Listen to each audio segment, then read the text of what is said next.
Nah, saya perkirakan 44 menit setelah itu terjadi kecelakaan. Padahal jaraknya itu lebih dari 100 kilo. Jadi artinya jarak 100 kilo dicapai dalam 44 menit. Saya hitung kecepatannya 159 km per jam itu rata-rata. Rata-rata 159 itu kadang-kadang ada yang bisa mencapai 180, ada 200, karena kan ada akselerasi segala. Jadi sekali lagi tolong hati-hati dalam mengemudi. Mas, artinya untuk video yang bisa di-restore kembali bisa Ya, jadi itu salah satu petunjuk ya untuk mengungkap kasus ini. Karena kalau dikatakan mengantuk itu saya dengan segala hormat saya agak meragukan. Yang kedua adalah bukti CCTV. Ya, saya tahu Gubernur Jawa Timur ya Bu Khofifah dan juga Wali Kota Surabaya itu juga banyak memasang CCTV di sekitar jalan tol ya gitu. Meskipun ini agak di luar Bu Khofifah ya gitu, dia di Wali Kota dari zaman yang Bu Risma Wali Kota dulu ya, sekarang Bu Risma kan sudah mensos ya. Artinya itu coba dicek, siapa tahu ada tertangkap Panji Rukiti ini yang melaju dengan kecepatan, dan itu bisa dianalisis dari satu frame dia bergerak dari satu titik ke titik yang lain itu berapa jaraknya, berapa kecepatan. Tapi sementara ini analisis saya kecepatan lebih dari 159 km per jam dan dia menabrak ujung beton, makanya fatal. Halo sobat Fakta Bang Pin, ketemu lagi dengan Bang Pin yang terus mengungkap fakta-fakta viral yang terjadi di ranah publik di negeri kita ini. Kali ini fakta-fakta viral soal kecelakaan maut yang menewaskan Vanessa Angel dan Bibi Ardiansah dan diduga karena kelalaian sopir. Dan ini pun menarik pengamatan Roy Suryo. Roy Suryo, seorang pakar telematika yang juga pernah menjadi Menpora ini, menganggap bahwa Jody tidak mengantuk. Dia ragu bahwa Jody, sopir dari Vanessa ini, mengantuk. Bahkan Roy Suryo bersedia membongkar jejak digital atau unggahan-unggahan yang sudah dihapus oleh Jody untuk menghilangkan jejak. Nah, bagaimanakah Roy Suryo berpendapat soal sopir dari Vanessa Angel yang diduga lalai sehingga menyebabkan tewasnya Vanessa dan suaminya ini? Yuk kita simak kupas tipis-tipis fakta Bang Bin.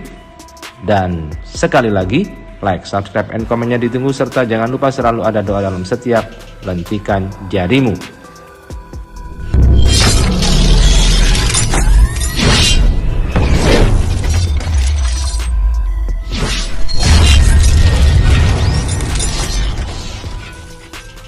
Pagi tadi, jenazah Vanessa Angel dan suaminya Febri Ardiansah dimakamkan di Taman Makam Islam Malaka, Pesanggerahan, Jakarta Selatan. Turut hadir Roy Suryo dalam prosesi pemakaman tersebut. Sesaat setelah prosesi pemakaman selesai, Roy Suryo mengatakan kedatangannya selaku tetangga Vanessa Angel dan Bibi. Selanjutnya, tiba-tiba Roy Suryo membahas Instagram atau IG story yang sempat diunggah oleh sopir Vanessa, yakni Tubagus Jody. Saya harus memberikan tanggapan apa yang sebenarnya terjadi. Jadi sebenarnya yang terjadi kemarin sempat ada pembicaraan bahwa sopir yang bersangkutan, yaitu Tubagus Jody, itu dinyatakan mengantuk, kata Roy Jumat 5 November 2021. Tetapi sebenarnya 44 menit sebelum kejadian dia sempat mengunggah di Instastory-nya, dan itu dalam kecepatan yang cukup tinggi, sambung Roy. Lebih lanjut, Roy menerangkan bahwa Jody mengunggah video pada pukul 11.44 WIB, sementara kecelakaan terjadi pada pukul 12.32 WIB dengan waktu 44 menit dari kilometer 555 dan kecelakaan terjadi di kilometer 672. Analisis Roy Suryo, artinya kecepatan yang ditempuh mobil Vanessa sekitar 159 km per jam rata-rata. Saya menghitung ketika dia mengunggah di Instastory pada pukul 11.44 dan kemudian kecelakaan terjadi pada pukul 12.32. Jadi ada 44 menit dari kilometer 555 itu ketika dia mengunggah di Instastory sampai kecelakaan di kilometer 672, jelas Roy. Nah, kalau dihitung, astagfirullah, ternyata kecepatannya cukup tinggi, rata-rata 159 km per jam. 159 km per jam itu rata-rata. Jadi kalau rata-rata bisa jadi pada suatu saat dia kecepatannya lebih dari 170 atau bahkan 180 tambahnya. Dalam penjelasan yang lebih lengkap.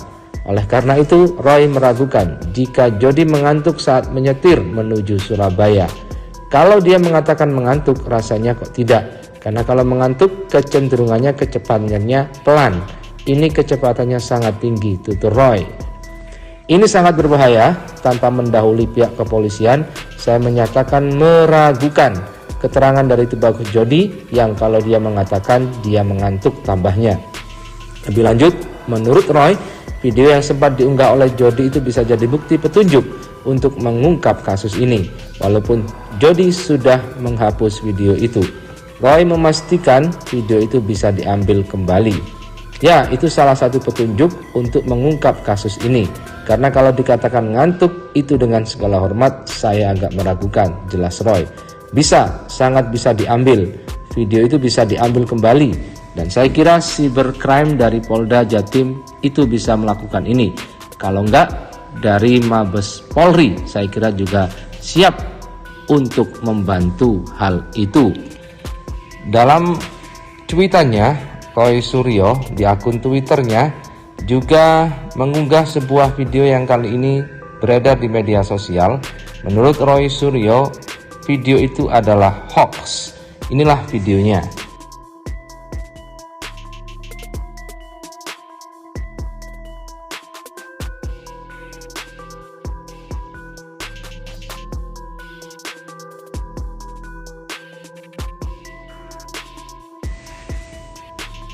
Roy Suryo mengatakan dalam akun Twitternya, hati-hati, beredar hoax juga pasca musibah Vanessa Angel kemarin.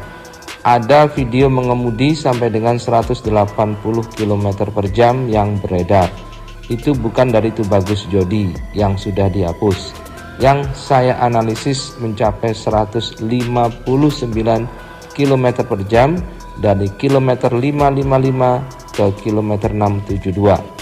117 km dalam 44 menit. Itu video lama dari Indonesia_speed Ambyar. Hoax ini bukan milik Tubagus Jody, sopirnya Vanessa Angel. 159 km per jam bukan video ini yang saya analisis. Dalam video itu memang nampak sebuah Pajero melaju di jalan tol dengan kecepatan hampir 200 km atau 190 km per jam. Video ini memang banyak beredar di media sosial, namun menurut Roy Suryo, pakar telematika, ini video itu adalah hoax. 155 adalah jarak dari Jakarta ke tempat di mana dia mengambil itu kira-kira 44 menit sebelum kejadian. Nah, saya perkirakan 44 menit setelah itu terjadi kecelakaan. Padahal jaraknya itu lebih dari 100 kilo. Jadi artinya jarak 100 kilo dicapai dalam 44 menit. Saya hitung kecepatannya 159 km per jam itu rata-rata. Rata-rata 159 itu kadang-kadang ada yang bisa mencapai 180 sampai 200 karena kan ada akselerasi segala. Jadi sekali lagi tolong hati-hati dalam mengemudi. Mas, artinya untuk video